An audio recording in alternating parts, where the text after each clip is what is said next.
Hello, my beauties. Hey, hey, namaste. Whew. Crazy times, right? All right, this is a short, unannounced live. Um, Hang on one second here. Yes, this is a very short live because I just wanted to share with you a couple things I was noticing. Um, and then I tied it into the astrology. But I do want to say, you guys, I am not an astrologer. With astrology, what I do is sort of is do the research and report a little bit, okay? Because I do not claim to be an astrologer. I am an intuitive, but not using astrology. But I'm very, very interested in the astrology, and I believe it's the Vedic or the sidereal astrology, the astrology that still tracks where the planets are and with where they actually are. So that's always what I'm speaking from. So I was doing some research, okay? And while I wait for YouTube also to just send out some, I think this is called, is it like angelite or angel quartz? Angel quartz. So these tiny, like tiny, hold on. When I put it really up to the camera, then you can't see it. They're like little mini quartzes on there. And I have something that's also kind of an unusual crystal, like very high vibration. It just called out to me at a crystal shop. Um, I don't remember the name, and it's not a particularly common crystal. And it's like really beautiful, and it's very subtle. Like, there's a subtle blue, and then I think it's another crystal that mixes in with it. Yeah, just to give those of you who are sensitive, maybe you'll pick up that vibration.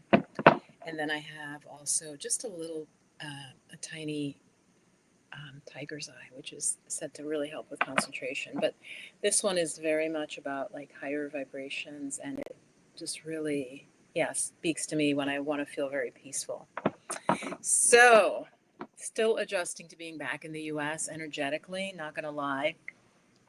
It's, and there's a lot going on also for me in my not personal life, but with friends. And I'm trying to really support some friends that have a lot going on. So I'm in a really, I'd say, supportive role right now that can be a little bit challenging. So that's, if you see me just a little bit less, that's what's happening. Okay. But that's why I wanted to hop on. So let's talk about today. Let's jump in and talk about today. So it is the 8th, right? And, everybody on YouTube, if you follow astrology, is, the Lion's Gate. They've been putting up videos about it.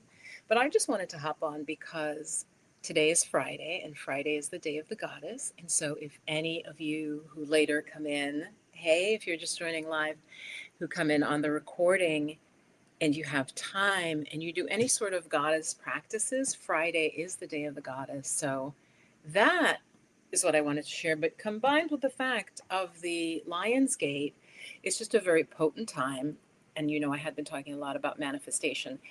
And literally, I wasn't going to make this video, except it was happening to me. So I want to tell you a story. I had a problem, and in terms of how to make a particular art project that I'm working on, because I'm supposed to have a solo show in January, which is a very big deal for an artist to have a solo show. And I literally had this magical, it was clearly intervention. And I wrote it down in my journal because it took 12 steps. So I'm basically putting out to you that this is a magical time. That's what I'm saying, okay? If some of you are like, what? What's she talking about? Okay, magical time right now, okay? So a person gave me a note 4 years ago about someone who went to my high school. It's one of those, give me a yes if this has happened to you. If you're intuitive, you know this type of thing that I'm going to give you a short detail on. So I've come back to my home, and I will mention that, actually I won't mention it because it's not important, but some of my things got packed up, and so I had to unpack them. And I found this note from 4 years ago where my friend is like, hey, do you know this woman? She went to our high school. Turns out it's a Black woman playwright, and she's won the MacArthur Prize, which is basically the Genius Prize. She's won Pulitzer Prizes. So anyway, I start looking at it. Did she send it to me 4 years ago? 4 years ago, I did nothing. I'm looking at it now. And that's the first step. And it led me down a rabbit hole on the internet, you guys, that not only gave me information I needed for my art and some research I'm doing, it gave me literally a company where I can order some supplies that I needed that I hadn't even thought of. And it took 12 steps. And it was like magic because at each step, and this is the message to you, I stayed in my feminine, meaning it didn't really make sense what I was doing. Okay. No, I'm not saying the feminine doesn't make sense. What I'm saying is intuition. So literally I'm looking at pictures that my friend copied from our yearbook. We won't go back to what year that was. And I'm like, oh, okay, I'll look her up. And then I'm like, let me look up this next person. Let's see what she's doing now. So do you see how random that is? So basically what I'm saying to you is this is a time where you should listen to your intuition and follow the breadcrumbs, follow the treasure. So the same friend literally later said to me, it's like a treasure map. I said, exactly. Because I started looking up people who went to my high school eons ago and even looking at their Instagram really briefly. I went to one woman's Instagram and she had something. I'll tell you guys this because I think some of you would be interested in this. Because I went to an art high school. I went to music and art high school. So at the time it only had writers. Yeah, no, it had musicians and it had artists only where I was. And so this woman was probably an artist, right? But on her page, she's now a runner. Follow me on this, guys. Follow me with the story. So I'm like, oh, that's cool. She's a running coach and she runs. Okay. But then she had a post about a Black woman artist. Do you see where I'm going with this? And the woman was Asian. So I just randomly looked the first woman up. I'm like, oh, yeah, she won a Pulitzer. Oh my God, she's done great things. Then I go to the next woman in the yearbook, Asian woman, running coach that she has. And this is where it starts to get weird. Like I said, she has a photo or on her Instagram about a well-known Black woman artist who I hadn't known too much about, but she painted the painting, the official portrait of Michelle Obama. So I know some of you would be interested in this. So I was like, oh, that's the artist who painted Michelle Obama. Beautiful painting, really, really nice. Like Google it. Can you see how like random this is? My friend is asking me about this other woman who went to our high school. And then I just keep following these breadcrumbs. And like I'm telling you, so then I end up with a Black woman artist and I have an art question in my head and I keep following just random things. Even a Google result, you guys. I Googled the next person and I got another artist, but wasn't the person I Googled, but that page had information for me. That's how magical I'm talking. So tell me, again, those of you who are intuitive, this is only for you if you're an intuitive person. Would this make sense to you if you're a spiritual and sensitive person?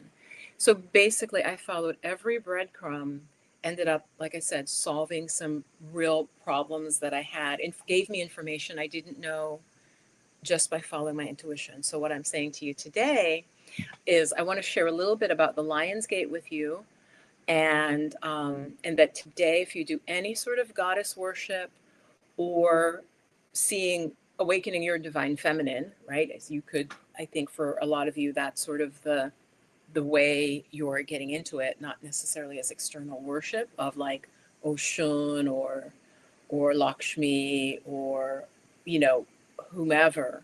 You might be like focused on yourself and your self-care as the divine feminine. So I want to share some stuff with you. And again, the divine feminine really is about intuition. It's about the path that isn't the linear thinking it, okay, step A, step 1, step 2, step 3, right? We can do that. But we also, that intuitive, you can end up someplace even faster. Okay. And that's why it's special. And that's why I'm sharing it with you, the goddesses and my audience. So let's talk about the Lion's Gate, because I know many of you are like, well, it's the 8th. So you're kind of late, Viv. And that might be true. But what I want to share with you, and I'm reading, because as I said, I'm not an astrologer, but I picked the 2 best articles that I found. I got it all in my head, but I want to share with you. The Lion's Gate period is from July 28th to August 12th. So don't think that like, oh yeah, today was this Lion's Gate. It was supposed to be special, but I didn't do anything. I'm working and I had my kids, or I was driving somewhere. So this Lion's Gate portal, which is the spiritual time, and I'm going to say more about it in a second, but it's from July 28th to August 12th. The only reason I'm bringing it up, as I said, is not from this sort of belief like, oh, okay, it's special. It's seeing it in my life. So starting about, I would say, right around July 28th, guys, I haven't been able to sleep well. I've been energized, like not in a like tossing and turning way, but in a way where my mind is like, just going and ideas and I'm processing. So let me know in the chat or in the comments if that's been happening for you. So again, you have up till August 12th to work with this energy. So what is this Lion's Gate? And I had looked it up before, but it basically is that the alignment of the sun in Leo, right? And my birthday is this month in August. So the sun in Leo. So I always pay attention in August. Okay, more to astrology. Sirius and the earth all sort of, there's an alignment. So what is Sirius? Sirius is the brightest star in our skies, and it's also known as the dog star. And it's also said that many of us star seeds incarnated from that system, from Sirius. I believe it's Sirius A and B. Like there's two stars, okay? And so again, yes, it's the brightest star in our skies. Let me read you a little bit more. And so it's lined up, and the sun is in Leo and the earth, like all of that aligns. But let me explain that just a little bit better. So again, I have two articles, and one of them explains it just a little bit better. Let me see. Let me see if this is the one that has explains just that alignment well. And it's okay. And also what it is that during this Lion's Gate, Sirius separates from the sun where it comes into view, apparently. And so since Sirius is the brightest star in our night sky, some ancient mystics believed that it does infuse the earth with extra energy and light at this time. Okay. And that's what I'm saying.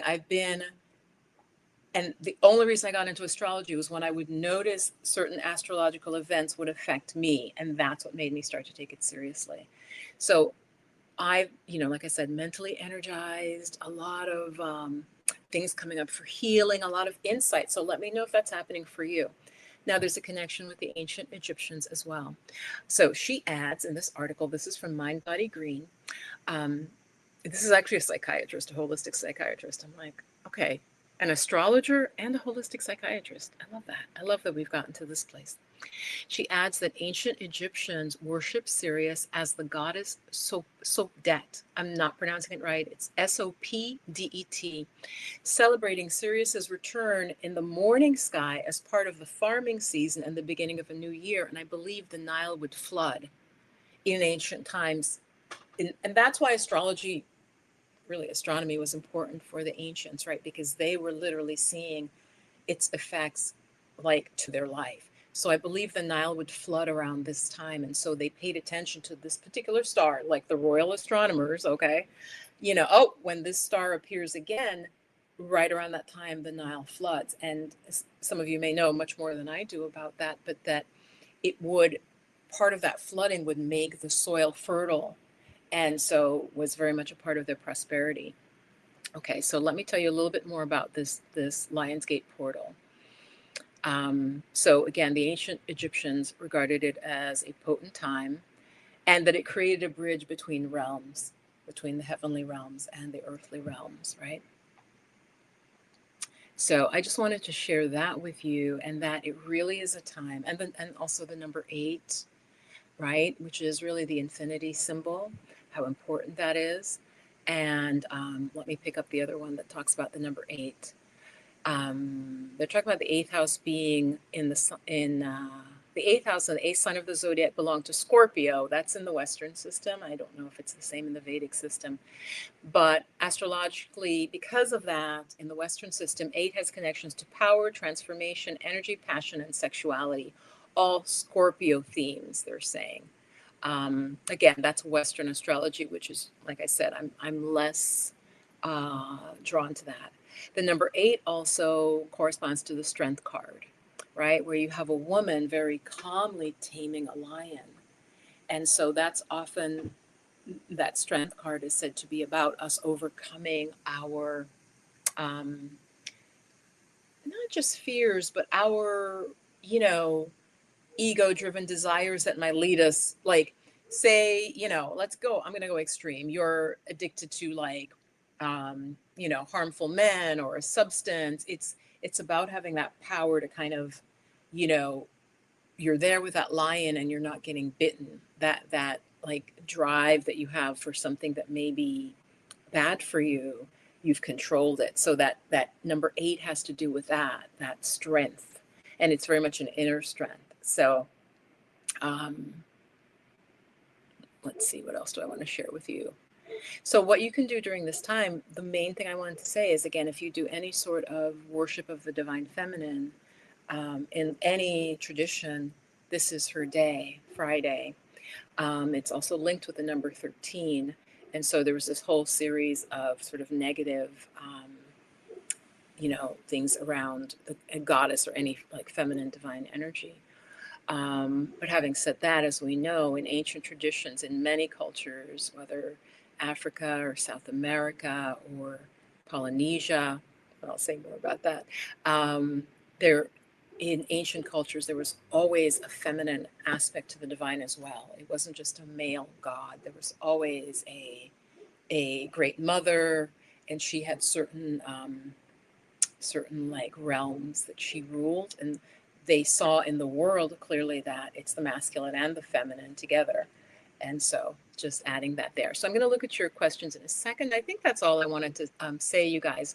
So again, this Lionsgate portal that happens every year at this time, you still have time. You haven't missed it. Supposedly today is the day where it's most aligned, but I don't want you to feel that you've missed something, because, and this is very key, your intention is very powerful. So don't forget your power. Don't forget your, as a human being, you're vaster than you think, and that we are connected to, and sorry about the barking, um, you are connected to all of life, all of nature, whether it's your ancestors or angels, angelic guides. There's a lot of support for you, and I just want you to know that. I think that was the message I was supposed to deliver today. Okay, so I'm going to look at your questions now. And yeah, giving you my examples of how I'm feeling really guided. So I am going to be working on my art a lot. And of course, definitely still doing work through the channel, still available for intuitive chakra healing sessions. I'll put the link below for that. I do want to mention 2 animals I've been seeing a lot, because I think somebody else is going to resonate with this. I've been seeing a lot of monarch butterflies. Not as much as in the way past, but as you know, I believe the monarchs there's some endangerment. We have created enough chaos where the monarchs are in danger, but I've been seeing them more than I typically would. Let me know if you have as well. Beautiful symbol of transformation, I wrote down, movement, freedom, and lightness. I've also been seeing a lot of rabbits, and what's funny about that is I am born in the Chinese year of the rabbit. The rabbit is very sensitive. Think of, rabbits you've seen, usually considered, it's very cultured, very sensitive. Um, but yeah, very, they don't work with certain other archetypes in the Chinese system. So yeah, rabbits, and I'm sure it's seasonal, but a lot. I've been seeing a lot of rabbits. And again, as a shamanic, as I'm saying, we can interface with the divine. We can interface with God, Great Spirit. I am not lying to you. This rabbit will come. I was outside. Rabbit came, and it's just like in my line of sight. Like, it's not over in a corner off to the side. And I'm like, oh, it's like, and then it stops and it just looks at me for like 5 full minutes. And I'm like, okay, what, what is it? What are you sending? What is it? I'm trying to get it. I'm trying to receive. And then literally either the next day or 2 days later, again, same thing, like right in front of me, and very calm, and just like nibbling on something and just looking at me. And as you guys know, animals often, as humans, often we scare animals off, right? So I feel also I'm supposed to say, so when you work on your energy, you can, because some of you are just like, this is weird, Viv, I'm not following what you're saying. But some of you know what I'm saying. If you meditate that morning, or if you begin your meditation practice, you might find that, for instance, animals react to you differently. Okay, so this is more of a shamanic idea, um, spiritual idea. Our ancestors would have been aware of this. So animals respond to us based on our energy. And so you can start to tune into and slow down your energy if you can through meditation, and you'll start to really get signs, omens, and awarenesses. Of course, don't share this with people who will just think that you're nuts. We don't really want to share that with them in this like very difficult, tumultuous time where there's a lot of fear. So there's a lot of fear going around, and we don't want to get sucked into that. All right, so now I'm back on the page. I can actually see you guys, and it's hot because I have this like a sun lamp on me. You kind of see like it's kind of intense, but if I turn it off, then it's like it's too dark. So I want to see your comments. So again, today, if you do any sort, this is a good day if you just want to do some self-care. It's a day that the hallmark of it is sensuality, sexuality, and so that's part of why it's just linked very much with goddess worship in various cultures. Okay, so I'm just putting that out there, and then again um, the Lion's Gate. You might want, I'm getting that for many of you, I'm supposed to tell you that you can write what you desire. And I will tell you the truth. I have something that some of you would be like, huh, but you're intuitive. So I just spoke to a woman who is a psychic, and it was fantastic. It was lovely. And she came recommended through two people. And she just confirmed. And I told her, I says, because she's like, I didn't know if you still need an appointment because I thought you might have gotten your answer. And I'm like, girl, I am an intuitive, but and this is what I want to share with you guys. Sometimes, and I know many of you are, you need somebody else, and they'll confirm. Okay, so do come for a reading, and I do an energy alignment. So you may have a sense of what you're supposed to be doing, right? Oh, I'm supposed to leave this job or this relationship, or I feel ready for a relationship, something's coming, or oh, I think I need to move where I live. But it's really important, it can be, to sometimes get some confirmation, okay, which is why one psychic might go to another. Okay, and she's like, yeah, you are. And I tuned into your angels and your guides beforehand, and everything she told me, and I would talk to her kind of what I was thinking, and she's like, yes, and she expanded on it even. So it's okay if you are intuitive to still ask somebody else for help. So let me read your comments. Let me see, and then I'm going to go. I'm going to keep it short. Happy Goddess Day. Yes. Thank you. No, before you go. Yes. And yeah, these are, I don't know, thrift store. I am a real big thrift store shopper.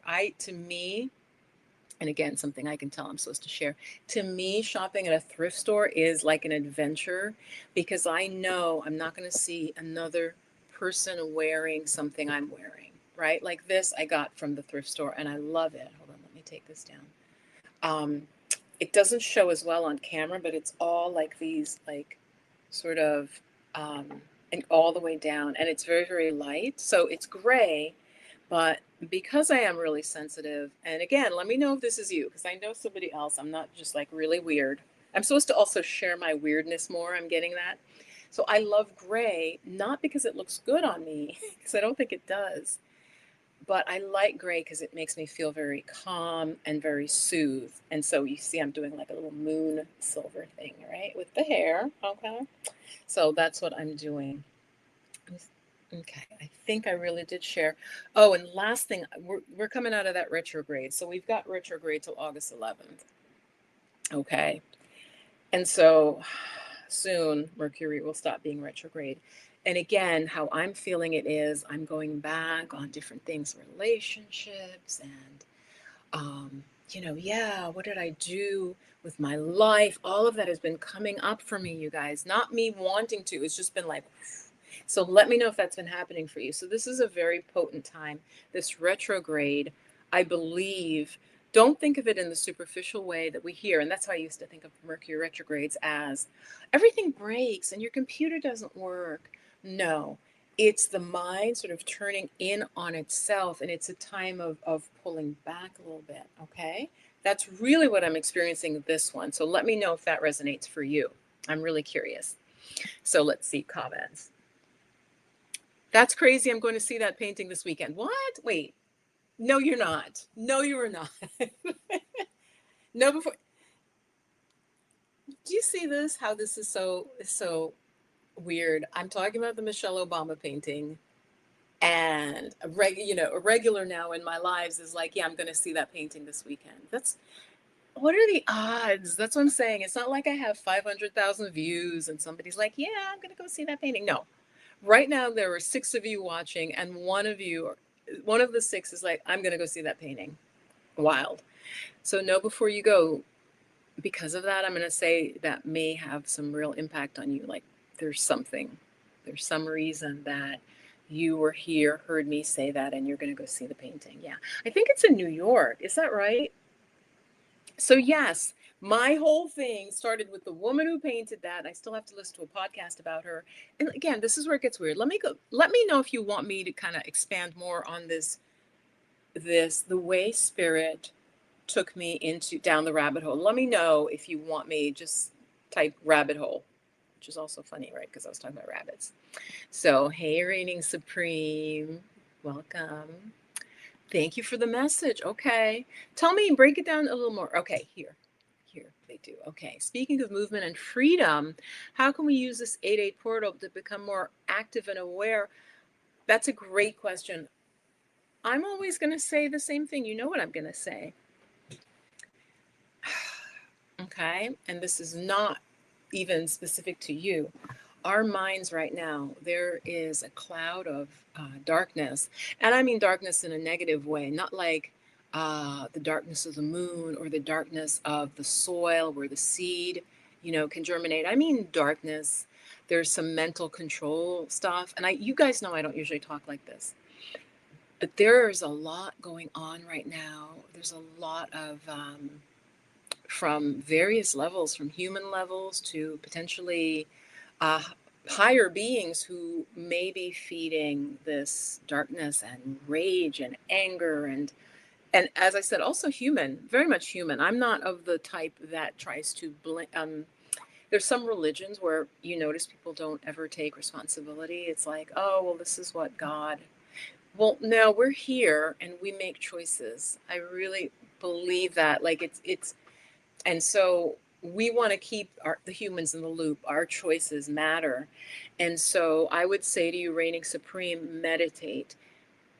All it could be is as simple as taking 5 minutes in the morning.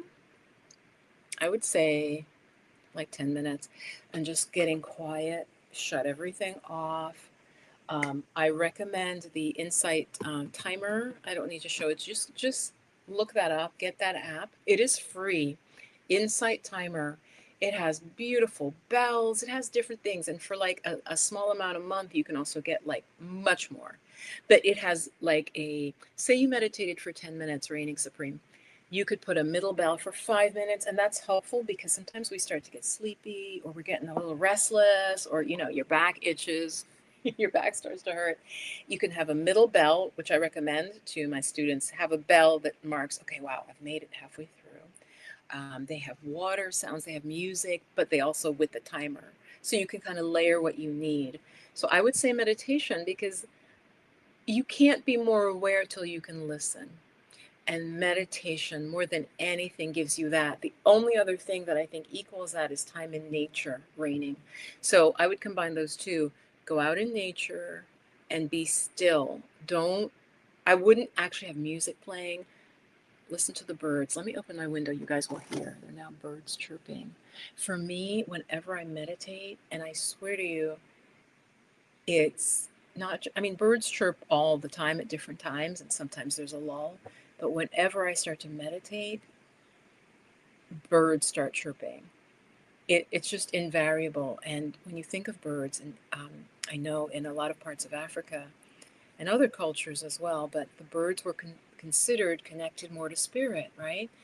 Because they're in the air. Like if you just want to be literal, it's like, well, they're in the air. It's, they're obviously, they're not earthbound, right? And we think more of like gods in heaven, right? In many pantheons, right? It's upper. And so I would say get in nature, get quiet, and listen to just the nature sounds. And if you could combine them, if you could meditate in nature, but that's tricky. So I don't expect you necessarily to be able to do that because if you're outside, I even find it hard to meditate outside because I feel like, especially as a woman, somebody might be behind you. So I don't tend to meditate alone outside. I do very occasionally in the daytime in a place that I feel is very safe where people do walk by, but they kind of walk behind, where I might be sitting. So I hope that helps. Nature and meditation are going to help you with what it sounds like you want. Um, More connection to your spirituality and more awareness, on the astral plane. Um, I don't tend to separate us so much into, and that might just be me. I don't label like astral plane, but I'll get a message like, I don't, where was that? Was that from, it was the astral plane. Okay. One of the cards I pulled today, guys, and that the psychic confirmed, well, she's like, before I met with you, I consulted with your angels and your guides. And literally here, I'll show you. One of the cards I pulled for myself today. And let me roll myself back. Was the wings of Isis. Now, whatever, various depictions, don't let that sort of put you off. You may envision Isis differently for sure. This is just somebody's particular deck. But I got wings of Isis uniting with the angelic self. And, I pulled this a little bit before consulting with this psychic that I had never consulted with before. And I do that like maybe once every 4 years. But as I said, she came recommending. And so a couple hours before, because I do my draw, I pull my cards in the morning, but today I did not. And so right before she's telling me about, this is what I got from your angels, and I pulled the card, you have a real connection to the angelic realm. And I know some of you, whatever, it's fine. You don't believe that. But as I said, the thing that happened to me yesterday where I was led, it just boggles my mind because it took so many coincidences, right? Synchronicities. Like I said, it took 12 steps that I just followed one little treasure, one little little, nugget of gold, and that I couldn't have planned. Like I said, I found a store I can order the supplies from for my art project that I didn't know existed and that I wasn't even thinking I could get it done this way that will help me. It wasn't expensive. I was like, oh my gosh, I found information about my research project, and I'll share a little bit of that with you, what it's about. I'm going to be making art. It leaves the museum. Damn. Okay, it is in New York City. It leaves the museum. Where is it? Is it at the Met? No, before you go? Is it at the Metropolitan Museum of Art? I believe it is. I don't think it's at the Museum of Modern Art. Damn it. It's probably going to go back to DC. Now you've got me thinking, do I want to try to go down to New York City? I'm not. It's too much. But I'm happy you're going to be able to go. I'm just going to let it go. I'd love to see it, especially because I'm a painter. It's okay. Today's Friday. I'm not going to try to go down to New York City in that short time. Rabbit hole. Okay, it's at the Whitney. Okay, it's at the Whitney. All right. Some of you may know I used to work as a freelancer, I used to work for the Museum of Modern Art, for MoMA. So it's at the Whitney. Okay, that's very cool. I would love to see it. Okay, so I'll do the rabbit hole. Like I said, you probably heard the first part. I think I said like the first 3 steps. So literally, I'm now looking for the next woman whose photograph my friend sent me in the yearbook for no reason. I'm just like, let me see what she did with her life 30 years later or whatever. And like I said, it didn't return that woman, but and I did put artist. I did put the woman's name. I put artist. It did not return her, but it returned another woman who does like political art. And because she does political art, on the search page something about the Netherlands. This is where it gets weirder too. And I think, no, you were here. And I'm like, the Netherlands. I'm like, wait, and what is it? Black woman in painting. Um, it's a painting, I believe, by Rembrandt. Okay. That painting, if they tried to sell it, would probably literally sell for like $200 million. I'm not exaggerating. It would probably sell for between 75 million to like 200 million. Okay, it's because it's I think called The Visitation. In it, there is a black woman servant. So just from my search for this black woman artist, it didn't give me her. It gave me another artist whose search page included this weird little, and I'm like, wait, what? So what I'm going to be making art about, you guys, and I hesitate to tell too much because I don't want to dissipate the energy. But those of you who know, yes, the Netherlands, yeah, you can't make this up. It gets weirder though. So Rembrandt van Rijn, we never say his full name, but he was Dutch. I should know that he was Dutch. Okay. And so it's a beautiful painting. Look it up, called The Visitation. And in it is a black woman, and it looks like a real black woman, not an idealized. And she's literally like presenting to Mary. Apparently, I mean, that's a very big deal. This is where it gets interesting. So I'm like, okay, I don't know if I remembered, if I knew about this particular Rembrandt painting. And they talked about in the time that he did it, people would have been startled to see this black woman right in the center of the painting. Do you see how weird this is? Because this is exactly my research project. But I wasn't thinking the Netherlands. I was looking at England and the slave trade. So for those of you who care, I got a little bit of money to go to Italy in November. Some of you may remember that. And I wrote up this proposal. And with the proposal, the idea was, because you see the way, and I'm not for completely unregulated immigration. I'm not. But what's happening now is wrong. And I'm actually talking about in Europe, but everywhere. Let's just leave it at that. Everywhere. What Spirit was really like, no, you are supposed to talk about this because I really love Italy, right? And so a lot of African migrants are trying to come into Italy. And Spirit said to me, well, I mean, yeah, Black people have been in Europe and they were part of the society. And I was like, oh yeah, they were mostly enslaved. Of course, some got out of it. Anyway, so that was my proposal. I'm like, I want to look at people of African descent in these paintings, where we're often, we're on the side, but we're there. And my point of it was, there's definitely an African presence here, and yet now 400, you brought the Africans in, and yet 400 years later, when I feel it's related to karma, they want to come in, you're trying to block them. Okay. And as I said, I understand. I think you do need some rules. You need rules, and who comes in and talk to me, who are you, what are you going to do, but you can regulate that if you care to. Anyway, so do you see how that was my idea, was like around, and because I'm an immigrant to the US, I'm a citizen now, but I immigrated here. So the issues of migration and the African diaspora, right? I came through the Caribbean. So all of that, I wasn't Googling that. I'm just Googling black woman artist with this name. And it shows me this woman whose work is political. And then literally it's like, oh, in the Netherlands, this painting would have sparked kind of debate in the 1400s because the black woman was right in the center of the painting talking to the Virgin Mary. And I was like, okay. And they said, why? Well, because of the slave trade, right? And I was like, oh my God. All right, Netherlands, slave trade. And you guys know I almost a month ago moved to the Netherlands. Right. So my mind is like, these are the type of things when I'm saying, when you tune in, when you get tapped in, plugged into the universe, stuff is like, so it's just going off in my head.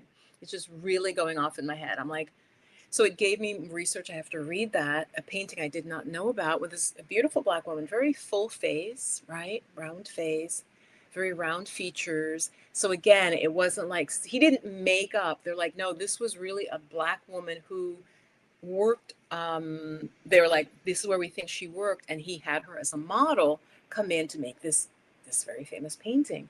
So then it led me to like, so one, I have a new source. One, I'm now looking at the Netherlands and the slave trade, which was kind of brewing in the back of my mind. And I'm not lying to you guys. I think the ancestors are leading me, because this isn't something I plan to paint about. It just I keep being shown this. And so it went on. There were more weird coincidences. That's when, then, and you guys have heard, of course, the East India Trading Company, the big one, the one that was just shipping people and goods and tobacco and whatever, spices. I then found a website, you guys, that literally, because part of what I wanted to do was use wallpaper. I know it's too complicated to explain, but I wanted wallpaper designs and so forth. This website, apparently they have cataloged all the prints that this company that, like I said, was just moving everybody and everything across the Atlantic. They were moving fabrics from India. They'd sometimes sell them in Africa. So it gave me all of this rich visual material, is what I'm saying, that I didn't even know about because I thought this company traded people and tea. I didn't think about fabric. And that was my next thing. Like then there was a link to like, oh, these are the fabrics that this Dutch company like made and sold around the world. I was like, okay. Um, and then it ended up with me back at an American company where, as I said, because I'm interested in these wallpapers, like British wallpapers. And I'll explain it to you guys. I know some of you are like, okay, I don't quite get what she's saying. But fine art, you guys, is um, often about ideas. I feel like I'm supposed to share that. Maybe one or two of you will follow me. It isn't just about what we paint, like, oh, I paint flowers, right? I can paint flowers, but they don't mean or do anything for me. So modern art, a lot of the reason it's confusing and weird for people is that it's about ideas. So I'm interested in this wallpaper that like the Brits used that was like, it was like paisley, which they actually got from the Indians, the Southeast Asians, but these beautiful wallpapers, and I'm seeing it. And again, this is going to throw some of you off, but as an artist, Spirit is showing me these beautiful wallpapers that decorated these people's homes where they did profit from slavery, right? And I'm literally being shown like little like bones, the bones of like ancestors, African ancestors, and others, I guess, but primarily African ancestors, like juxtaposing their death with this beauty that they facilitated in these manor homes and in these palaces. Are you guys with me? Because it is kind of convoluted. Mel, hey Mel. But again, my art is about these ideas, and so I ended up finding a company that will print. If I make a design for a wallpaper, which I'm going to base on historical sources, it'll literally print it for me, so I don't have to paint all of it. And then my idea, guys, is I'll probably paint on top of the print. So basically, I'll have a design already there as the first layer. And I don't know why I'm telling you this so much, but I'm really excited about it. And then I'll put my fine art painting on top of it. Again, juxtaposing that sort of that artificial beauty. The Brits are famous for their wallpaper, and they're in the fancy houses and the manor homes and so forth, juxtaposing that with like images either of bones or just the bodies of ancestors, um, that was really feeding this wealth. Okay, so I've told you I've dived really deep, way off the astrology, but those of you still watching, you got to this part, and some of the replay folks out. So that's some of the art I hope to be making, plan to be making for a solo show that I'm supposed to have in January of this year.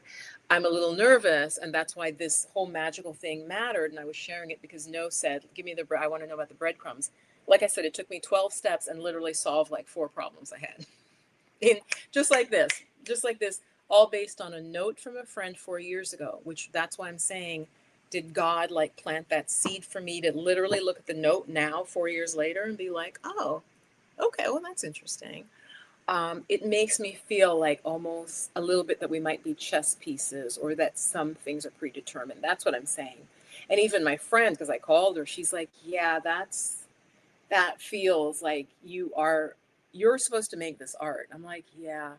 Really quick again, for those of you interested in Black artists, I have a friend who I met years ago when I went to an art colony, like an art residency. And just to share this with you, she had the similar process. She started making art, and she's like, the ancestors led me, I had to do this. And I want to say it's the Kong massacre. So I think it had to do with enslaved Africans being thrown off a slave ship. And it was so disturbing to me. She started telling me, and I was like, I was getting a little bit, not weirded out. I just couldn't quite take it. And she locked into that. And she's like, it just kept coming to me, Viv. It kept coming to me. And she made like, I think she did some 2D artwork, and she also made some sculptures related to this. And it is a famous incident. I believe they were thrown off the ship, but I forget what the reason was. And it was a good amount of people. It wasn't, because more typically, I mean, if somebody probably was ill or whatever, they'd be thrown overboard, right? It's like damaged cargo or whatever. But I think it was the Kong massacre. Anybody watching the replay, if you've heard of that. So anyway, so this is funny. And me and this friend, I haven't spoken to her for literally like 20 years. We reconnected a few months ago, and she was telling me about her art. And I was like, wow, because I have this idea about slavery. It's not usually what I paint about. And you guys know I literally usually paint clouds. It just keeps me peaceful, keeps me calm. So anyway, I'm very excited about this direction. We'll see. Like I said, I don't like to talk about it too much. Thanks for listening. I don't like to talk about it too much because that's still energy. I have to get in my art studio and actually make the work.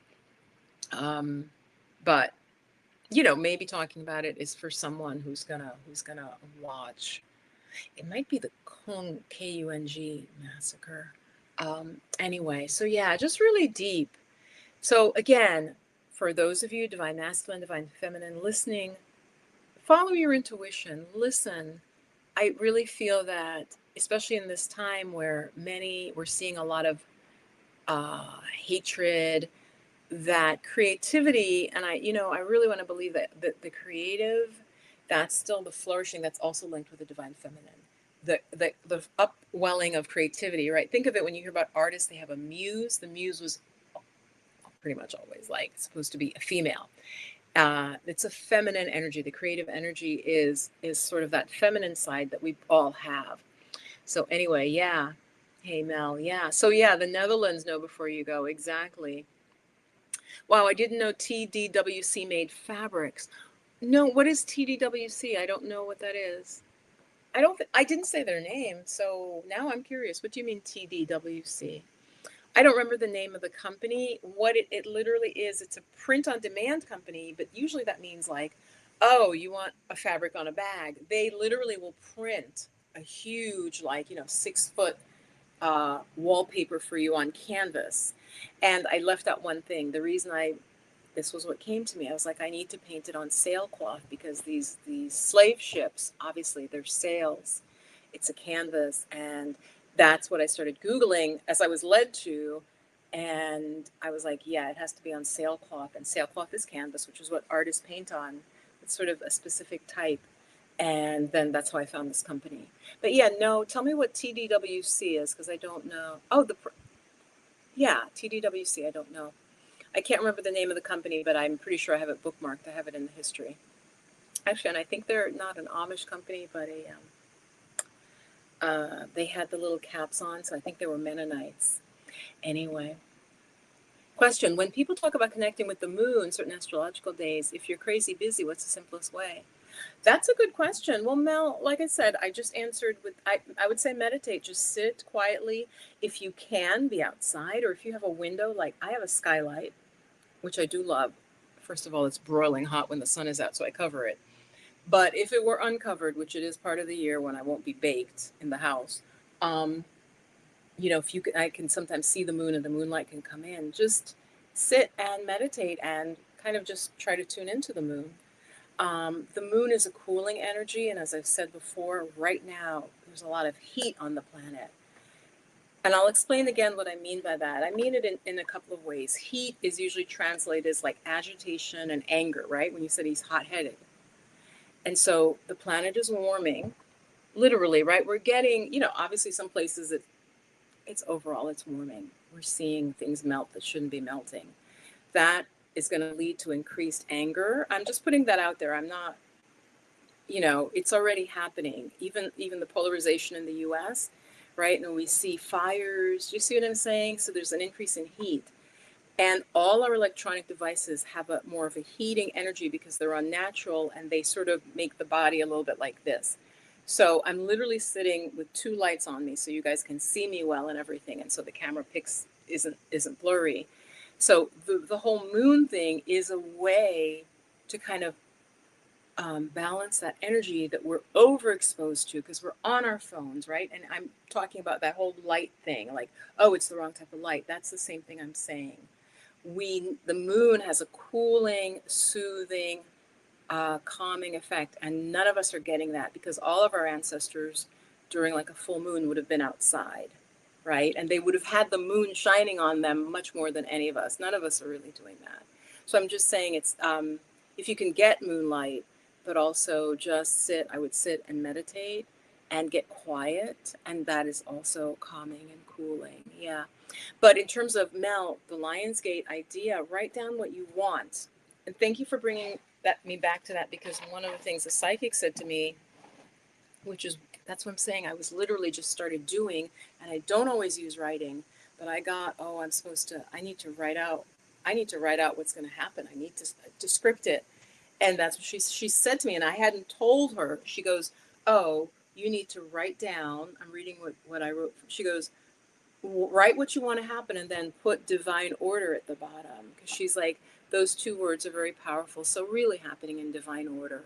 Like if you want to go to France and you write France, but maybe France isn't perfect, isn't where your soulmate is. Your soulmate might be in Trinidad and Tobago or something. I know that just popped into my head. Your soulmate might be in Mauritius. You put divine order because God is gonna know more for you of what you should align with. So I just think that's deep. I wanted to share that. Yeah. So simplest way, just sit quietly, especially if it's the moon or anything like that. I would do it at night or early in the morning. Also, Mel, there's a time Brahma Muhurta. I believe it's before 6:30. So early in the morning when the sun is just rising over the horizon is the most spiritual time of day, you guys, for any of you, for anything you want to do. So that time, the day is fresh. There's not a lot of noise, but it's also considered that something about the light, which goes to now science is saying how we need that light in our eyes, right? At that before 11, the ancients knew this. So that early time when it's still dark, it's absolutely quiet, is a really good time to be still and tune in. Absolutely. So let's put another comment up. Yes. Paisley comes from Pakistan. I love the fabric. Used to work with fabric. Thank you. No, before you go. Yes. But even I thought well, correct me if I'm wrong, but of course, wasn't it the British? And here we go again, right? You guys correct me. Pakistan and India were carved out, I believe, by the incredible British minds who decided, right, to carve what they thought made a good nation, right? Made good nations, right? Who knows more about that? Share it in the actual comments under the video when the comments come up. When I first heard that, I'm like, wait, what do you mean they created it? They created it. Well, wasn't it there before? But yeah, I don't know much about that, but I know people were forced, like people were moved and shifted to create this master plan that I believe the British and maybe America, I don't know enough about it. I went to American public schools, forgive me, but that there was this huge displacement and like horror for people to create the countries the way they are now, which we are still seeing ramifications of. So there you go. Yes, you could put divine timing or divine order. Well, divine timing is specifically, like it'll come in divine time. Absolutely. Thank you. The Dutch West India Company. Yes. You guys, you see how everything I was like, I'm gonna go to the Netherlands because they have this visa. And I'm like, oh, the Netherlands kept coming up, but even for the art, the Dutch West Indian Company. Mm-hmm. Mm-hmm. So chickens come home to roost is all I'm going to say. Well, that is so sweet of you to say that. Don't forget to invite us to your showing. Yes, yes, yes.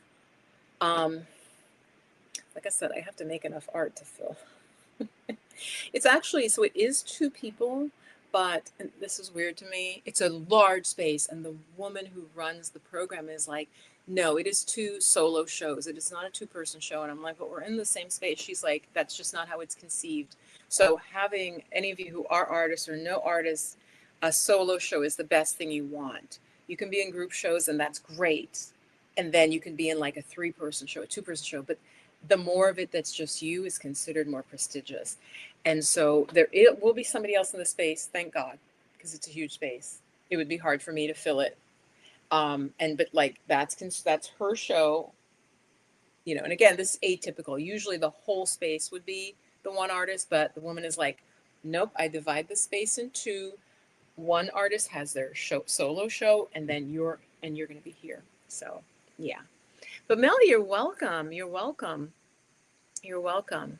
Yeah, that's correct about carving out. Exactly. They just chopped up. I mean, and that's what's happening in the Middle East, right? We all know this, even if intuitively, even if you haven't studied Middle Eastern history, it's like, what's happening over there? Like, what is going on? And then you kind of glance at it, do a Google search, and they're like, oh yeah, this was created, and I want to say post World War II, also, right? Parts of the Middle East were chopped up and allocated, and it's crazy. It's crazy. Anyway, so this end piece was just for those of you who wanted to deep dive, were interested in fine art, um, and all of that stuff. The first part was the more woo-woo part. So tonight, I promise I will be writing, I will be scripting, and I have been scripting what I wanted. And like I said, this psychic is like, yeah, no, you're supposed to be doing that like now. And she didn't even link it to the Lion's Gate. I'm like, wait, everything's aligning. I'm like, like not freaked out, but I love when this happens. And the reason I'm also excited, and let me know any of you who are creatives watching this. As a creative, it's hard for non-creatives to understand, but it's creativity is an energy, and you kind of feel it building. And with me in the past, what's happened for me is I think about what I'm going to do a lot, and the ideas come like crazy, like in the movies, like when they show Mozart, like and he's writing, he's like, ah. The ideas come like crazy. Like you're like, oh my god, okay, okay, okay. It's like downloaded, and then you have to execute it, right? So like with Mozart's case, right? So he's writing the music and he's hearing it, right? The way they show in the movies, you're getting it, but then he has to kind of like refine it, play it, okay, fix it. So creativity is an energy, and I'm starting to feel it come back. And I don't know, you guys, if it's the vacation. Hey, if you're just joining, you won't know what I'm talking about. I'm sorry. I'm not going to recap. I'm talking about creativity.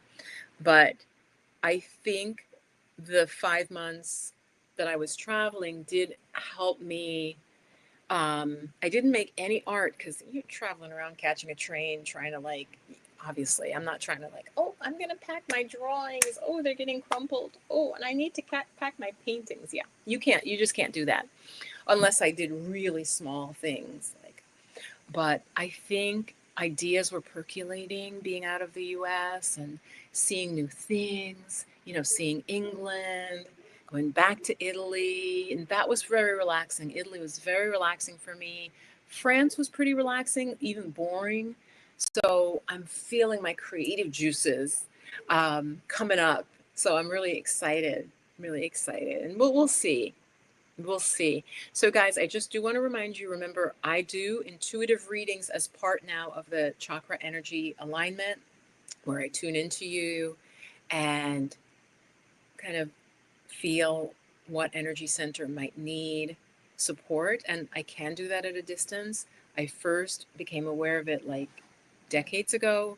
I didn't feel ready to like work with it. But again, I've practiced yoga and meditation for decades. And I first became aware of it. I'll tell those again for those of you who haven't heard the story. Just I was working with a private client, a very rich lady, and I was at her house teaching her yoga in her penthouse. It was 2 floors, the one with the pool in the apartment. Yes. Okay. On the roof. And I touched her and she's like, wow, I felt like energy, like shoot up my spine. And I went and asked my teacher because I didn't intend that. Like I touched her to kind of just support and she's like, whoa. And then I talked to my teacher who was much more experienced at the time. And he said, "Oh yeah, you sort of activated her kundalini." And I was like, "Oh, I didn't mean to do that." Like, and he's like, "It's just it. That's what happened." And you moved her energy like very dramatically. I was like, "Okay." And over the years, it's come back to me like, "Oh, I don't know, like is distance working with energy." And more recently, as I've shared with you guys, Spirit was like, "This is something you can do if you want to do it." And so on my website, In the Flow of Magic, hold on, I do have that as a service, and I am absolutely doing that because I'm not going to be trying to make art. Any of you, again, who are creatives, you may know. Let me find one-on-one. It's under one-on-one service. Um, as an artist, we can work very intensely. Like if you're a writer or a musician, you need hours, you need a block of time.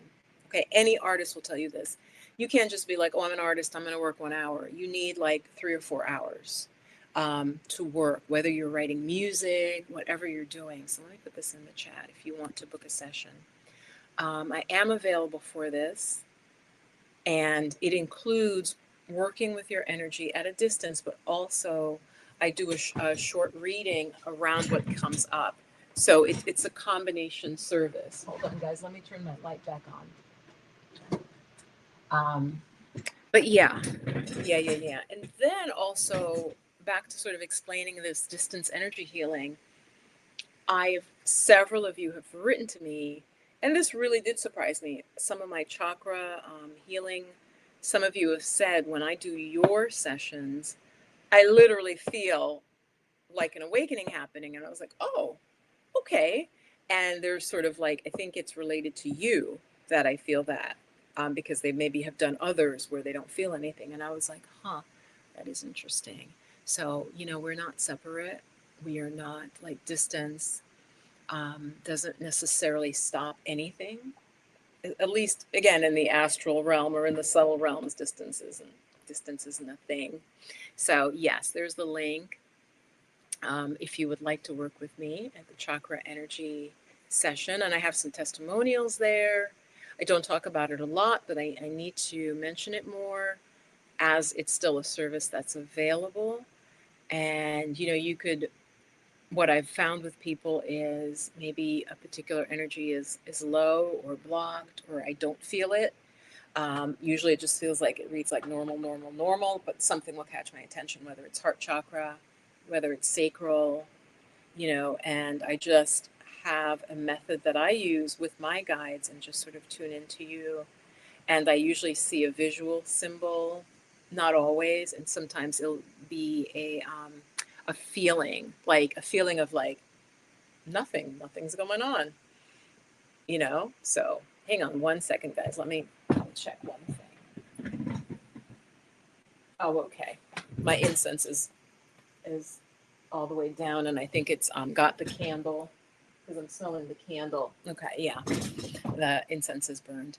So yeah, check that out, and I love you guys very much. I'll probably do a live Sunday as usual. Now that I'm back in the States, it's not as hard because when I was traveling, I was like 6 hours ahead, and it was like late at night, and but I haven't decided where I will be going to. I'm really going to drop in more, tune in.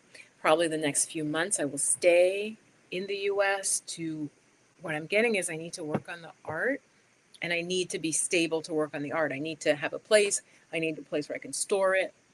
And the show is going to be nearby. So I need, that just makes my life easier. So I believe I will stay in the US for these months. But,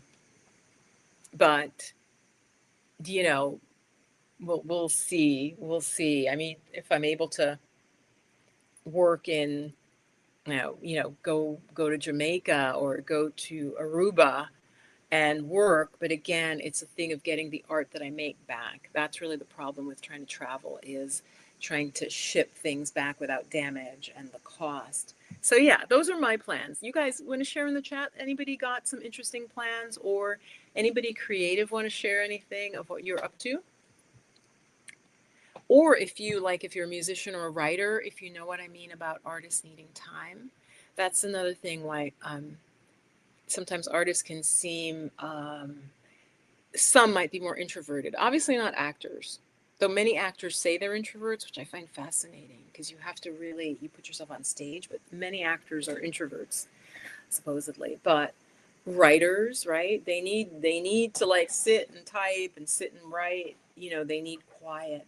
Oh, so that's, I will also be applying for art residencies, you guys. And this woman, and I, no, I had said to her, we couldn't come up with a word, but she's like, oh yeah, yeah, and she's like, you're gonna get in some you won't. And I was like, no, I won't get into all of them because I'm gonna literally apply for the art residencies that are the equivalent of applying for Yale or Harvard. I'm just putting that out to you guys. I need good energy.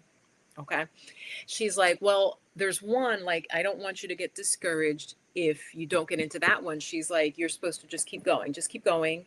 And she goes and keep like manifesting, like, yep, I'm going to this art residency. Da da da. This is what I see myself in my studio. So, what an art residency is, because some of you are still sticking around. If you don't know what it is, if you're a writer, my loves, if you write, if you make visual art, so if you're a poet, writer, screenwriter, um, painter, drawer, an artist residency, okay, get this, the best ones, like I said, are as hard to get into as Harvard, okay? They're usually in the summer. Typically, you get about a month or even 6 weeks. They feed you. You get your own beautiful studio. You you get housing. You get a studio. You get food. You don't get money, but what you are getting is, if you look at what they're giving you, that costs money. So you're being fed, housed, given an art studio to create, and you meet other creatives.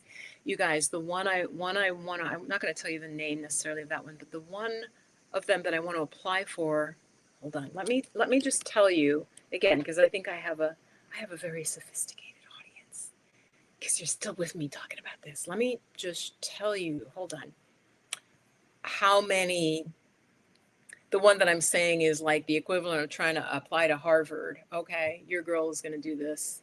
Okay, this, I'm reading from their website. And this is over many, many years. It's been running since the early 1900s, I would say.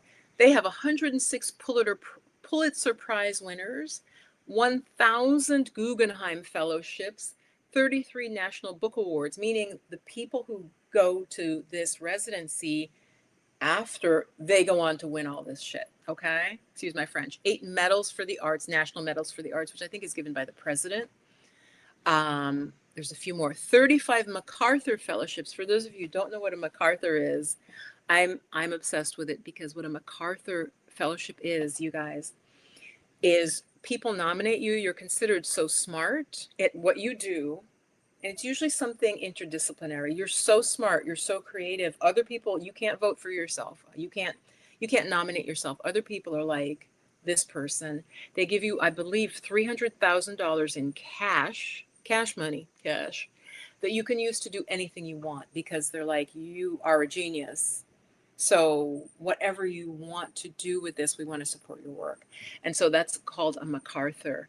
And so this place that I want to apply to, over the years, they've had 35 people win the MacArthur, and the MacArthur is newer. I don't think it's been around forever. 8 medals of honor, 130 Rome prizes, which is some other big prize, 9 Academy Awards, and I'm surprised there's not more. But it doesn't really generally get filmmakers. So it might get people who write for film.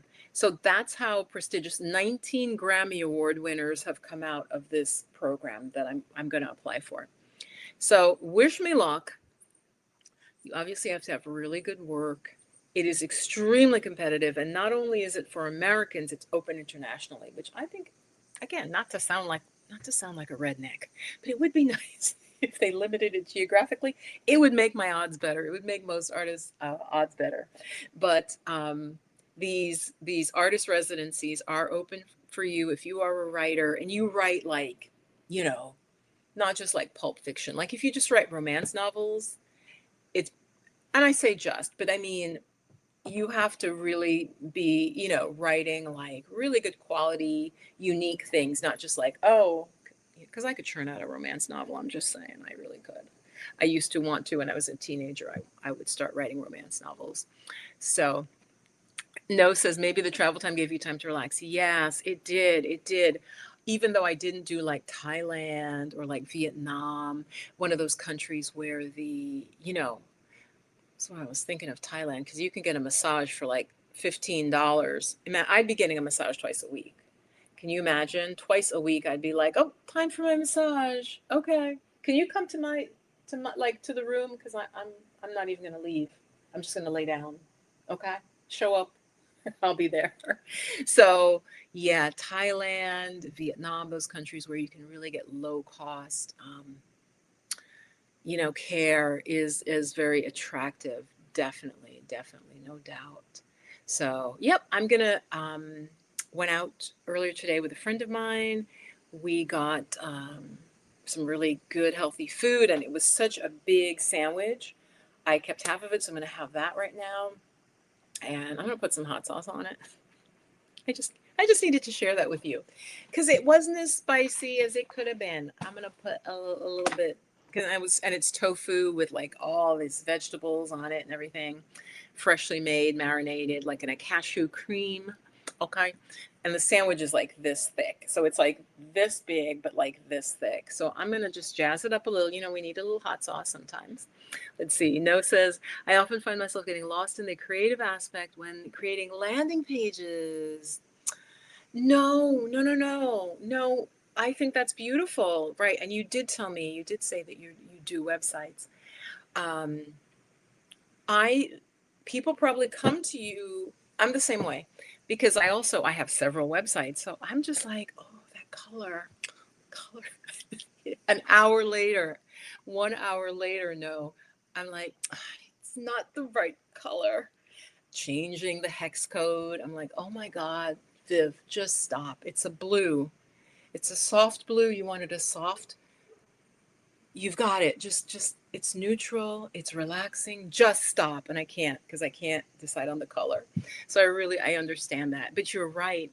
You need to charge these people the amount of time and care you're putting in it. No, I feel like I'm supposed to tell you that. Maybe you need to charge a little bit more, get a higher quality client who appreciates the care that you have put in to the website that you're building. Because, yeah, they could go to India and get a website like churned out, or Pakistan, right, where they can work, or Bangladesh, they can work much cheaper, right? Obviously, their cost of living is not what our cost of living is.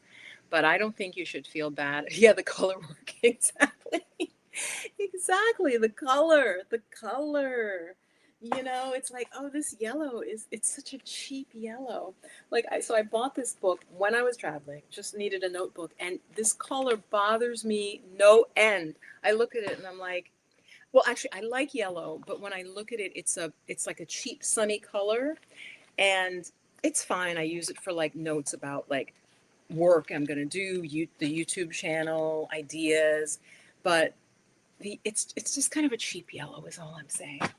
So color is so important.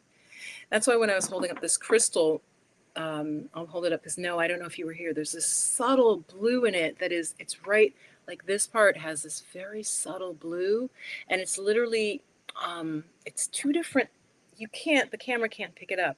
It's literally two different crystals that come up together, and they're I want to say it's apophyllite. Have any of you, I'm all over the place today, but just follow me, okay? Some of you may be into the crystals, some of you are into the art talk. Have you guys ever heard of apophyllite? Because that's what I think it is. Let me try to spell it, and this is not going to be correct. Apophyllite?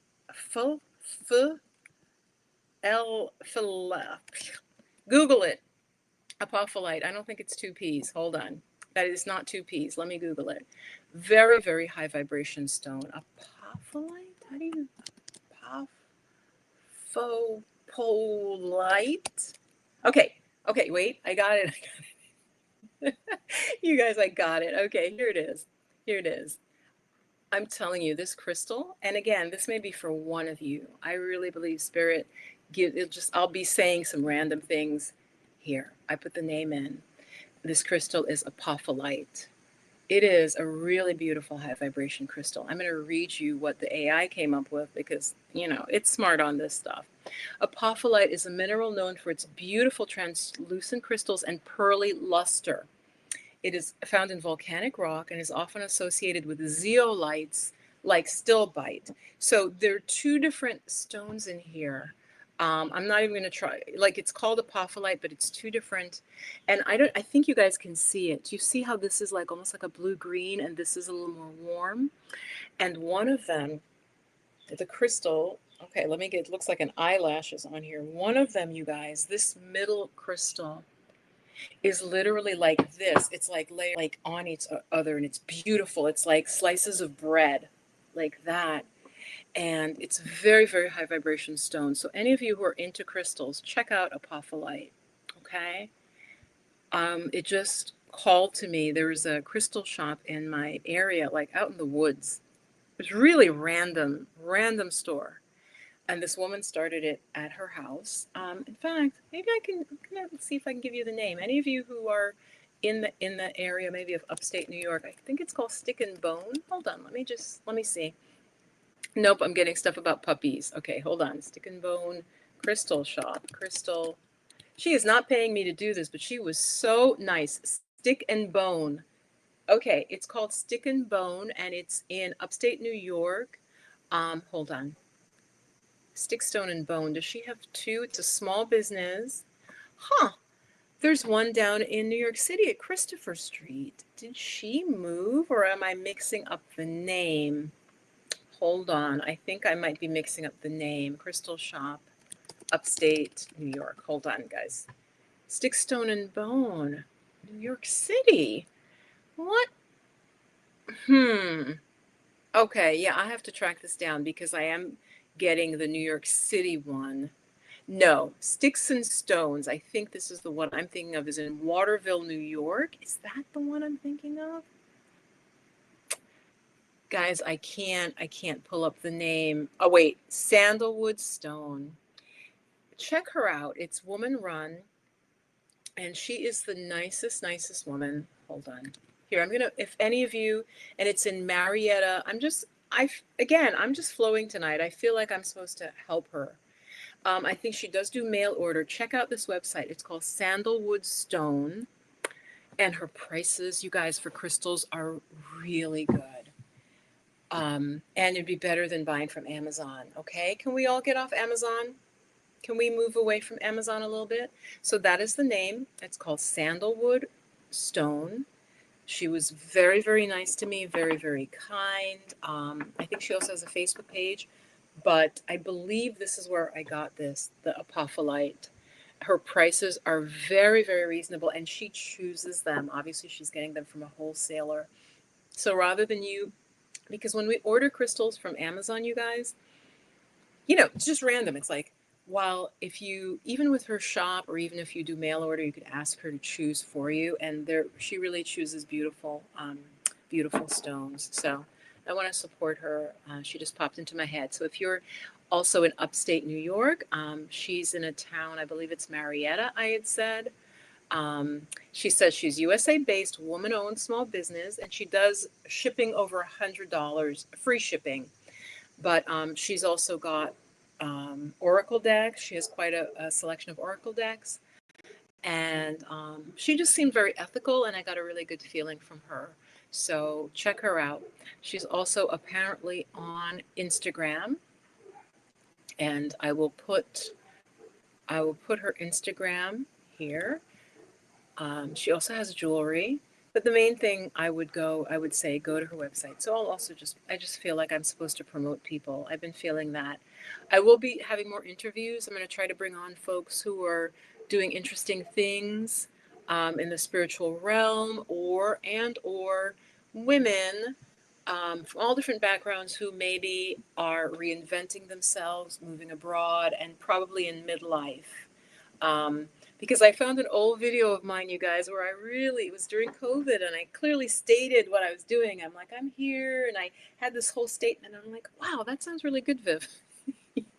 You don't say that anymore. And I think I got a little bit lost in terms of I'm going to try to target the channel just a little more and keep the focus a little bit more, which was hard, you know, but I talked about helping women kind of manifest their dreams and live their best, not their best life. How did I put it? It was really well said, and it was during COVID, so probably because it was COVID time, you guys, I had that time. You all remember the mind space we were in with COVID. We were a little more introspective, and but yeah, so maybe there's some reason I'm talking about this too in this astrological cycle of 2020, now 2025, going eventually very soon into 2026. Interesting. Yeah, oh, you're welcome. Yeah, she was just very cool, very kind of humble, um, unpretentious woman, and was very, very kind. And in part of kind of in where I live in upstate New York, people can be a little funky sometimes, um, especially, to Black folks or people of color, just a little bit. And I didn't feel, not always, and obviously being a crystal store, supposedly, you would expect people to be super cool. So, and she was.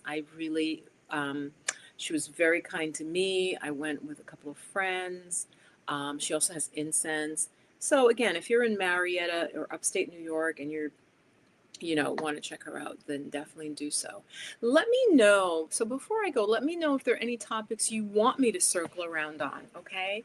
Is it the affirmations? I was doing a video for you guys on the kidney channel and the kidney energy, because I wanted to focus more on that, on like health and wellness, holistic. And you guys, I started to film the video, but I needed to film some more, and that's why I haven't uploaded that video, because I needed to film myself doing the acupressure points.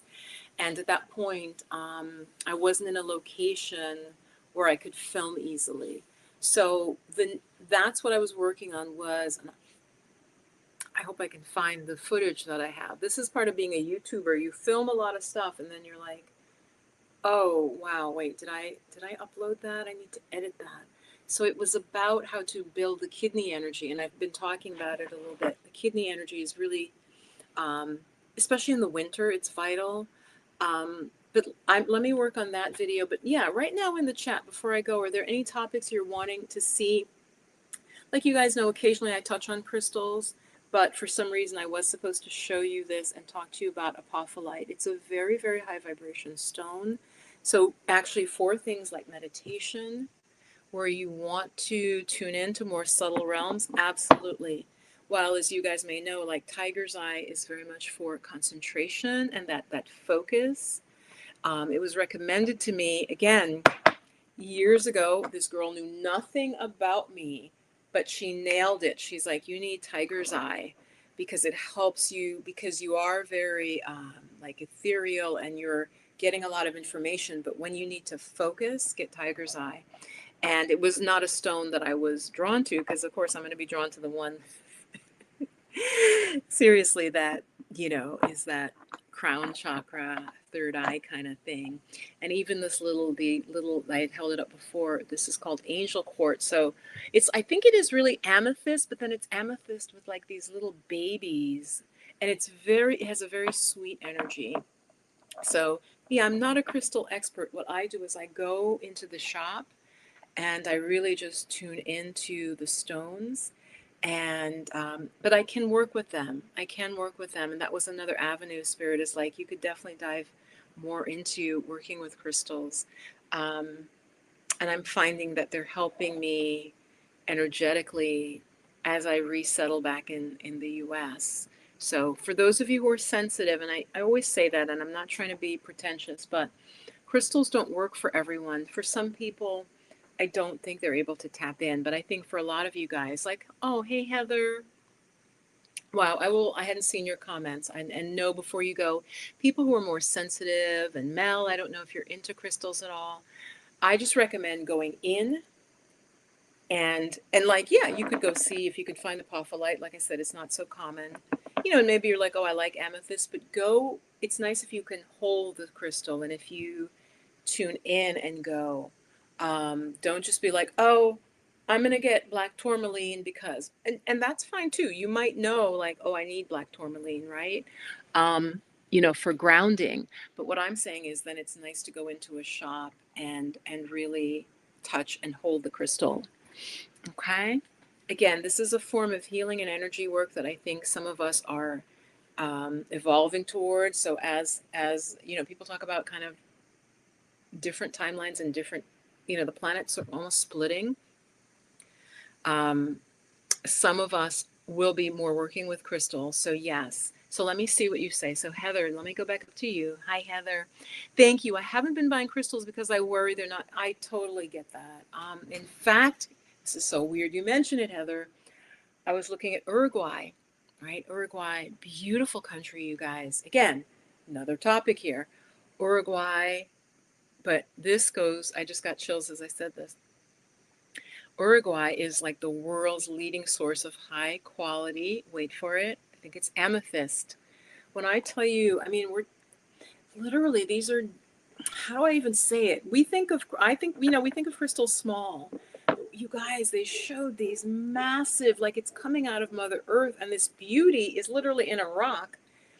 So yes, when we go in and we take it and we extract it, I think we are meant to have tiny, because it's a way to connect with maybe the ley lines and the lines, like the star lines on the planet. But looking at these crystals, they were just breathtaking. They were like 7 feet, huge, with just beautiful, fresh out of the ground.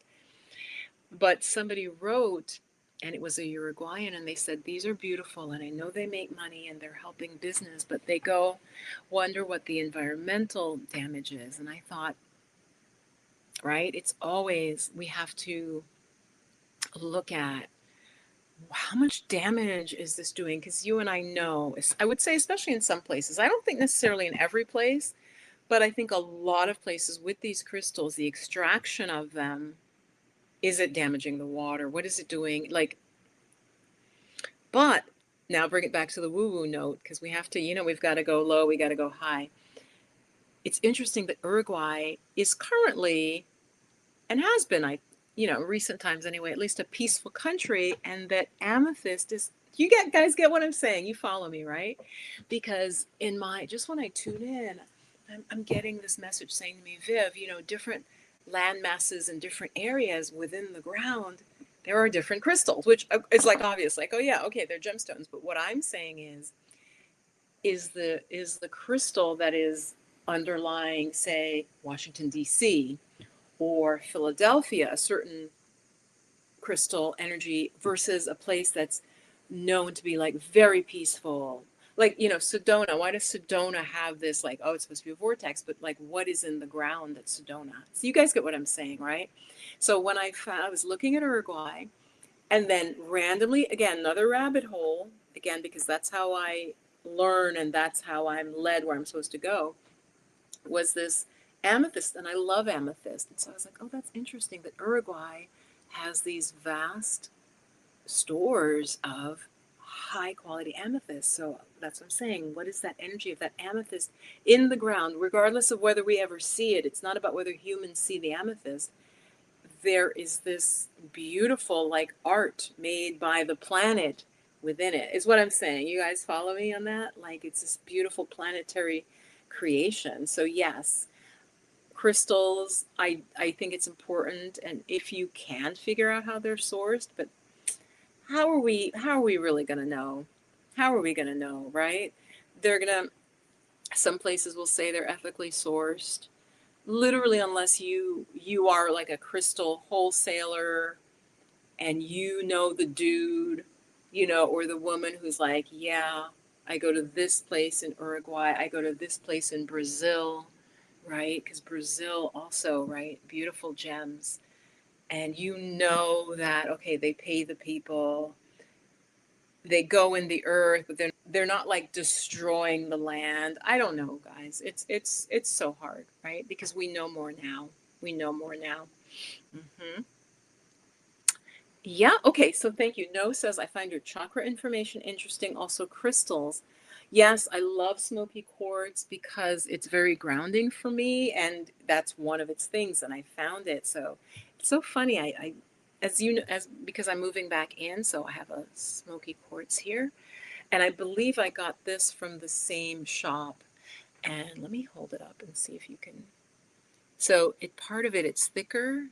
I just find it, yeah, very grounding.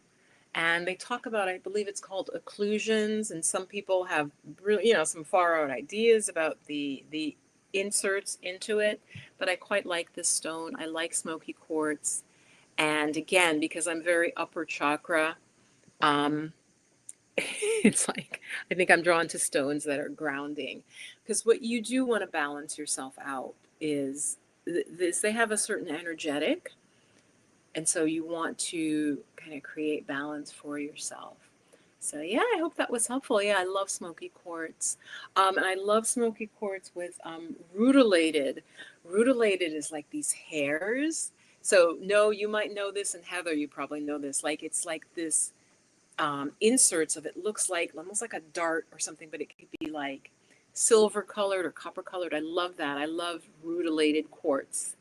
Um, that just works well for my energy as well. But yeah, thank you. So yeah, Heather, what would you like to see me do more on? Any topics? Mel, any topics? Okay, give me some feedback. Raining, if you're still here, what are some topics? Because I'm enjoying talking to you. I'm going to go right after this, but so No says the chakra information and the crystals. What I find though is, um, yeah, that brings me a lot of views, but it doesn't tend always to bring people who are interested in working with me directly. And so, to be really transparent with you, the YouTube takes so much work, especially when I pre-record, not the lives. The lives obviously are my time and my information on the spot. But when I pre-plan a video and record it, it takes hours and hours. And I feel like the chakra videos get views, but they don't tend to necessarily get folks who want to work with me and support my livelihood. Now, having said that, I have a chakra course that I had taken down because being me, I was like always changing where I hosted it. Um, I wanted to host it in like a particular place, and then it got too expensive. So I do have a chakra course that is very good, and I should probably put that up. So thank you, No, for saying that. I should put the chakra course up as like a self-study. During the during COVID, I taught it several times. And when I introduced it, it did very well as a course. But I think everybody was inside then, and I think people were a little more into the spiritual. So I might put it back up as a study on your own course, and where maybe I'll do like live, if you have a Q&A. That's what many course creators are doing now, right? They'll have the course where you study at your own pace, and then they'll have like, rather than like then teaching it again, because again, that takes a lot of time. And this way, one or two people could enroll, right? And maybe I'll do a live session for them where if they have questions, but I'm not like committing to every week, 8 weeks going live, okay? Because that often can be, may not get the enrollment. So, yes, yeah. So, I will thank you for telling me though that you like the chakra information and the crystal information. Okay. And I have not been doing as much of that because I have been more focused on wanting to shift into the acupressure and the holistic healing, because I feel like more folks would be really interested in engaging with that, because of the toxic level of stress of many of you, of us at this time, right? So I have this healing and supportive of Western healing as well. You can be getting treatments and on medication, whatever, but like the acupressure that I teach and the mindfulness is like a whole basket of healing teachings that can support, whether you're having surgery. Like I'm going to meet with a woman soon who is having reproductive surgery. And so I'll be teaching her, specific acupressure when I know more about her condition, to help her heal, and also how to deal with her stress.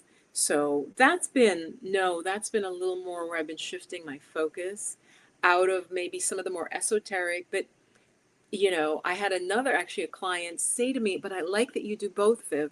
You don't just do like kind of holistic health and wellness, and you don't just do like super woo woo. She's like, what I like is you have both. And I was like, oh gosh, right? Like, I'm like so confused, and it's very common for YouTubers to be confused because the thing is, we're always trying to make what our audience wants, but it's hard to know what the audience wants, especially if something was popular in the past and then you make newer ones and it's not as popular because views change. But my chakra videos still get views. um yeah, yeah, the acupressure sounds amazing. Yeah, oh absolutely. It's that is also on my website, and what I have is I have a 3 session and I have an 8 session. 8 sessions, I teach you how to meditate. The 3 sessions, the women who I've helped up to this point have come in with a particular health issue and they just want some holistic uh, things that they can do at home. You can do at home to help them with the stress related. So often what I attack is I don't attack the illness per se, but I attack the underlying stress that exacerbates the illness, whether it's autoimmune disorder, whether it's like circulatory, like high blood pressure or migraines. I use basically it's a traditional Chinese medicine map of our energy. And yeah, I need to make a video on this, just describing this. I keep putting it off. Um, it's called the 5 element theory. And so there are 5 elements that go through the seasons that our energy moves through this cycle. And so some of us are weaker in some of the energies. So I need to make a video about this. All right. Yeah, because I haven't really introduced the theory. And now I don't think it'll get many, many, many views, but it will over time because I'm going to kind of explain the background of this. Again, this is related to acupuncture. It's the theory that acupuncture is based on is the 5 element theory or the 5 phases of fire. Watch me forget something. Fire, earth, metal, water, and wood. 5 elements. So fire, earth, metal, water, wood. And they govern different parts of our bodies, different organs, different emotions. Um, it is it is a beautiful system, and I studied it when I studied massage, specifically shiatsu, which is based on this theory. And so shiatsu is that acupressure. And again, they put a needle, or we can just, I can teach you points to do, very simple points for whatever condition you're having. And then we combine that with deep rest, with relaxation and mindfulness. Again, in the 3 sessions, obviously, that's what I outlined for you is more in the 8 sessions. But the 3 sessions, with one client who was very diligent, I was able to help her with herbs. I recommend herbal formulas. I had her take a quiz and we figured out a formula for her. I gave her acupressure points and I taught her how to do a deep rest, deep relaxation. She has since said, before coming to me, she was getting sick all the time. She had a son, and she has a son, and she was getting sick all the time. The child would come home sick. She was getting sick like literally every month. She'd have a problem. And as of now, still with what I've taught her, she said she has not gotten sick since, which, I mean, that's amazing. Another recent client was dealing with various health issues, taught her acupressure points to help and also to bring down her stress. And the way the results showed in her case is she was able to take steps to change her life that she had been wanting to take for a really long time. And she was feeling better. She was feeling better, but she was able to take some actual action steps. So again, it's a lot like, you see people tapping. I don't teach it as a tapping. I teach it as a holding typically. Because, that my system is not the tapping system, but we teach holding and working with pressure points that fit with, like I said, what illness you're having, what symptoms you're having. And I use my intuition as well as, yeah, what symptoms you're having, you know. That is so sweet. Juicy Expression says, the most passionate for you. That is a beautiful answer. Thank you. The most passionate for you. That is a really deep answer. What's your favorite thing to teach? That's the thing. It moves around. Absolutely moves around. So, what I think I'm getting, even just as I'm speaking with you guys and getting your feedback, is because I do get bored. So, this is the problem though, guys. This is the problem. YouTube, tell me if you knew this already. YouTube rewards, like if I'm a gaming channel, YouTube rewards typically like, okay, you game on this particular game, or you've established yourself as, first person shooter, which I hate that. I'm like, okay, wait, that's a game? But the type of game you do. So YouTube likes a very narrow, very focused, like I talk about sleep. I was just looking at a channel, he just talks about sleep. I want to talk about sleep, but I'm not going to only talk about sleep. But this channel, literally, the whole friggin' channel, you guys, is sleep. That's all he talks about. Like, okay, oh my God. So my problem, Juicy Expressions, is that I like to teach different things. I like to talk about different things. So that is the problem. And then, of course, if I spend 4 hours making a video and editing it, 4 or 5 hours, I'd like it to get a good amount of views. So that's my problem. For those of you who are still here listening to me, that's the problem is, what does Viv want to talk about? And you'll hear YouTubers will talk about this if you watch different channels. That's how they get burnt out. Because like the big YouTubers, you guys, like say they have followers or subscribers, or they have 100,000, they only talk about one thing. Like they just talk about YouTube. And that's how you get burnt out. Because they're like, oh my God, I don't want to talk about this anymore. For instance, I used to follow this Asian girl, and I think she talked about minimalism. Just minimalism. Because I would go to her because I wanted to hear her talk about minimalism. She stopped. Right? She switched to some whole other, but like completely. She shut the channel down. And I'm like, yeah, because you got tired of talking about minimalism. Right? I'm laughing because this is a real problem of being on YouTube. YouTube rewards you to be narrow, but as a human, you get bored, right? You get tired. The audience may get tired, and you're like, ugh. So that's my problem. But Juicy, thank you for saying that, because that is absolutely true. It's like, what am I most passionate about? What's your favorite thing to teach? So right now, I would say it's a combination of the woo-woo and the acupressure. And that's my issue. I need to figure out how to integrate, maybe as one thing, the crystals and the chakras with the acupressure, which I don't think of as woo-woo because I feel like I see it, I see it work very directly on people. So I feel like it's more practical. And as you guys know, I was a massage therapist, and people would come in with this problem, and at the end they'd be like, oh my God, I feel so much better. And, my headache went away, or blah, blah, blah. Or I'm sleeping better, Viv. I've had 3 sessions with you, and I'm just sleeping much better.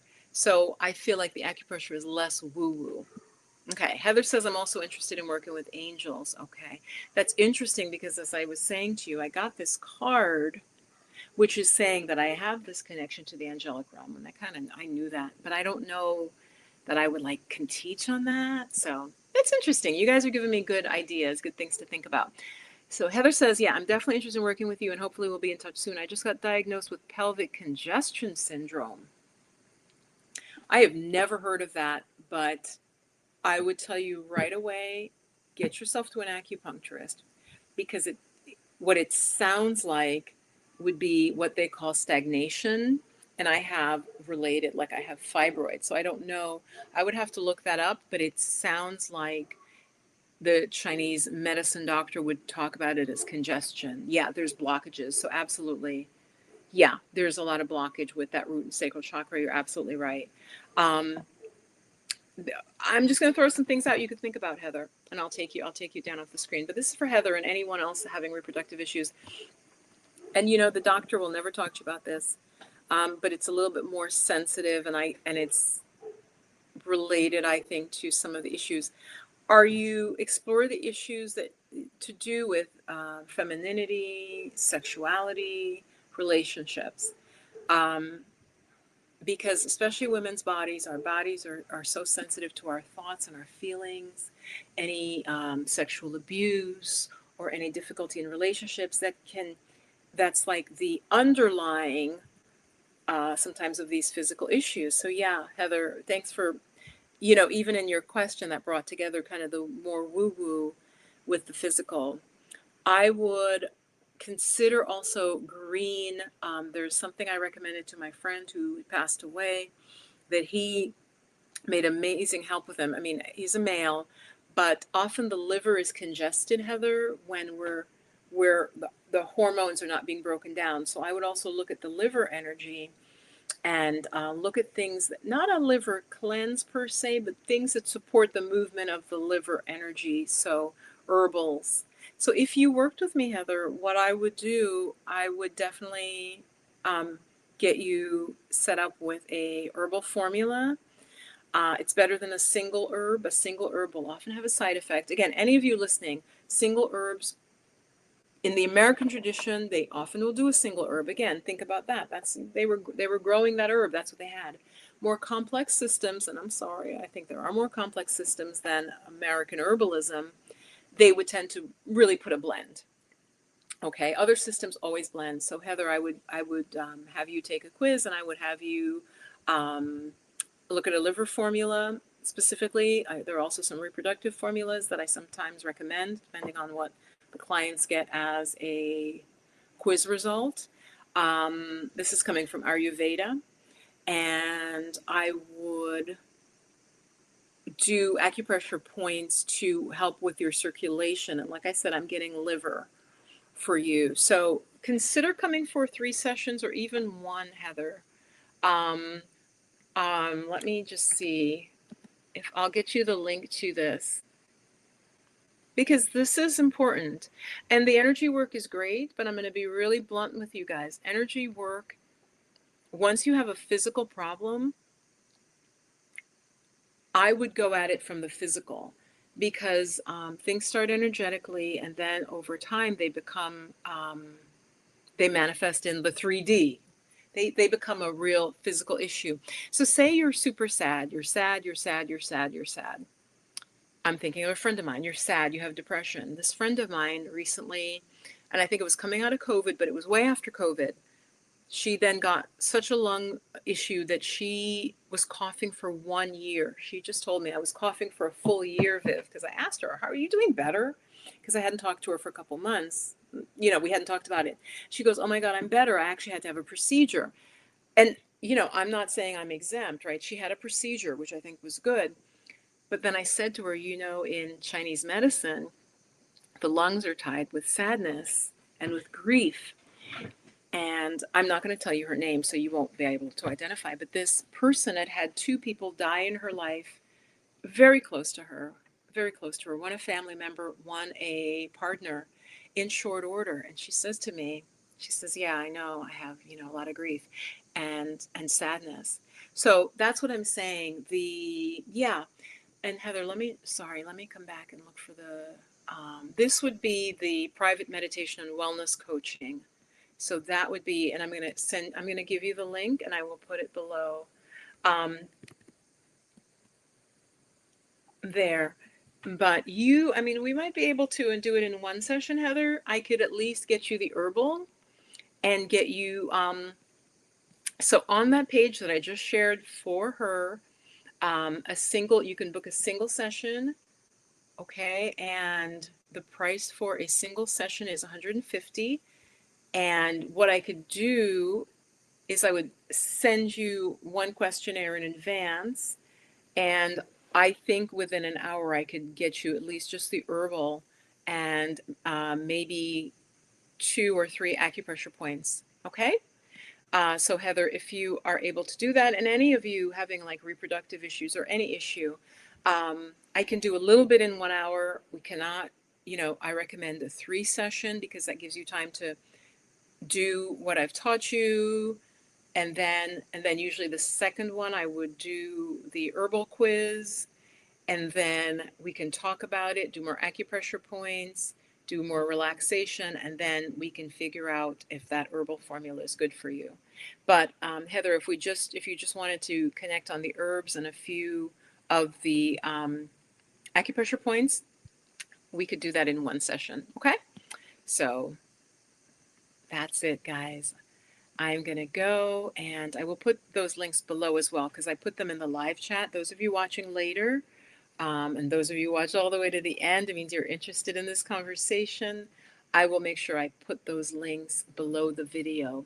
But yes, Know Before You Go says, yes, YouTube tends to wrap creators in a straitjacket. Absolutely. And like I said, as a viewer, I understand that because like I said, I would watch this girl because I'm like, she's a minimalist. That's all she ever talks about. So when I was interested in minimalism, I'd go to her.